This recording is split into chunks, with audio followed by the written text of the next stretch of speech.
তখন একটা দমকা হাওয়া এসে চাচার মুখের চাদর সরে যায়।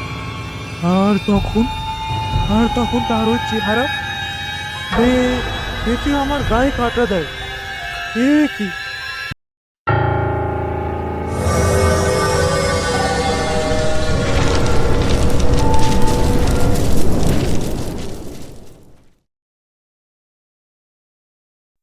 পরীক্ষা শেষ, একটা বড় চিন্তা থেকে মুক্ত হলাম। এখন একটা লম্বা ছুটি পাওয়া যাবে, তাই না বল? তাহলে এক কাজ কর, আজ আমাদের বাড়ি থেকে ঘুরে যা। না রে, মা বাবা খুব চিন্তা করবে। আজ যেতে পারবো না। আরে কাল থেকে তো পরীক্ষা নেই, আর আজ একটু ঘুরে যা। বলছিস যখন, আচ্ছা ঠিক আছে, চল। বন্ধুর বাড়িতে গল্প আড্ডায় সময় কিভাবে যে কেটে গেল বুঝতেই পারলাম না। যখন বেরিয়েছি রাত 11টা।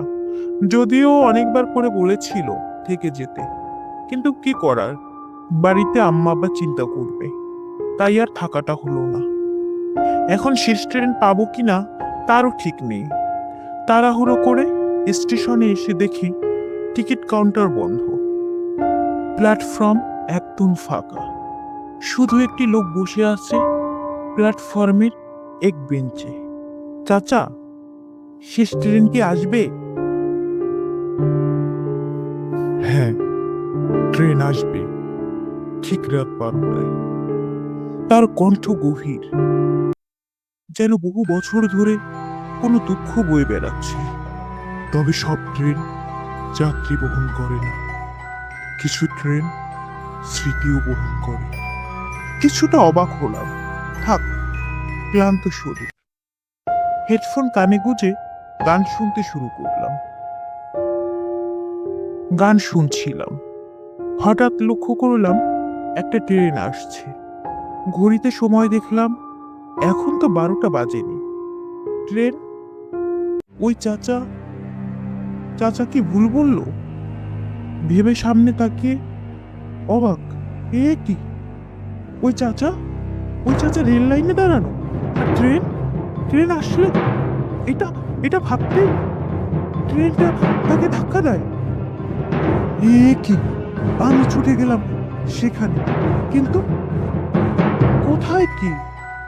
না ট্রেন, না চাচা, কোথাও কিছু নেই।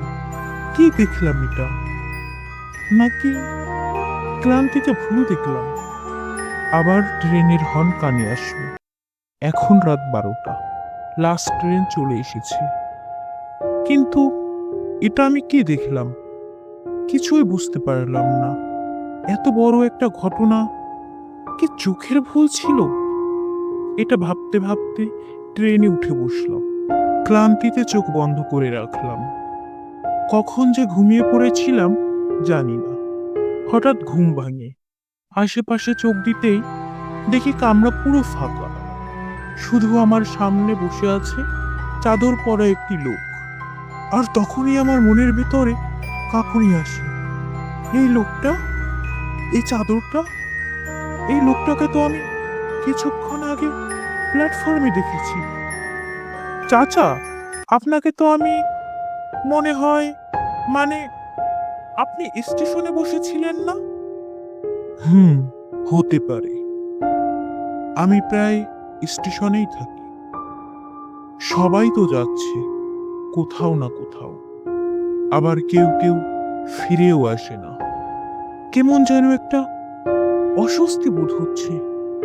তারপরও ঠান্ডা গলায় আবারও বললাম,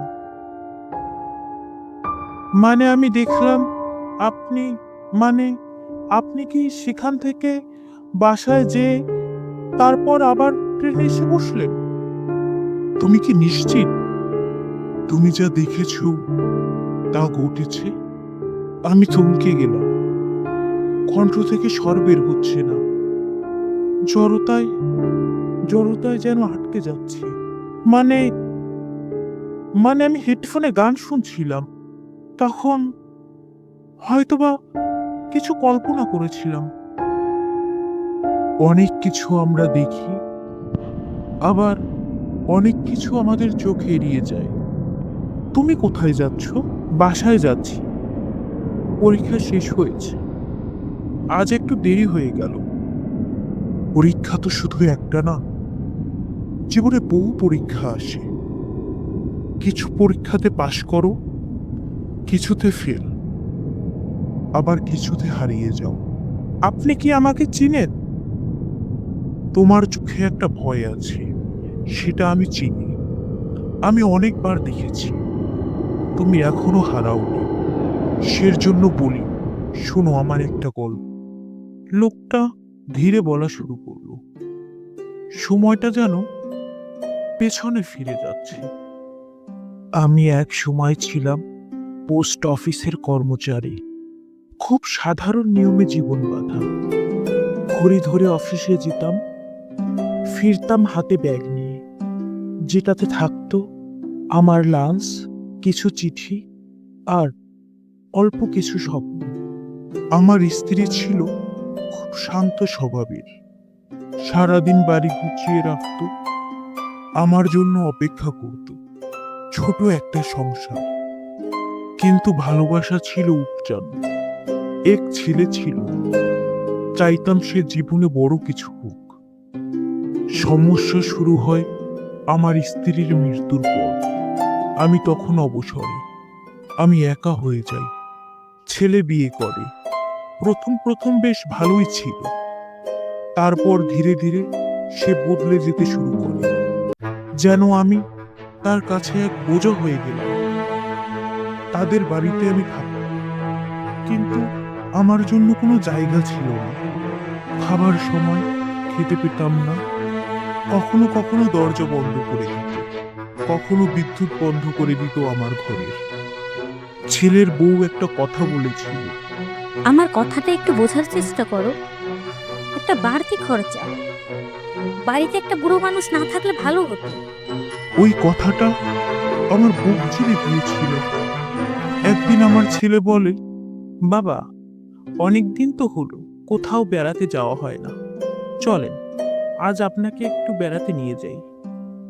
সেই দিন আমি খুব খুশি হয়েছিলাম। সে আমাকে এক স্টেশনে নিয়ে আসে, বলে, আপনি একটু বসেন, আমি পানি নিয়ে আসি।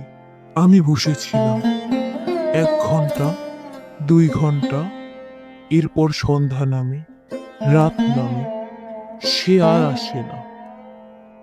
আমি তখনও বুঝিনি আমাকে ফেলে গেছে। আমি 3 দিন সেখানে ছিলাম। কেউ জিজ্ঞাসাও করেনি, কেউ খোঁজও নেয়নি। তৃতীয় দিন রাতে একটা ট্রেন এসেছিল। তখন আর কিছু ভাবিনি, শুধু জানতাম এখন এই ট্রেন আমাকে নিয়ে যাবে, যেখানেই হোক। এখানের চেয়ে তো খারাপ হবে না। আমি স্তব্ধ হয়ে গেলাম, শরীরটা যেন থেমে গেছে।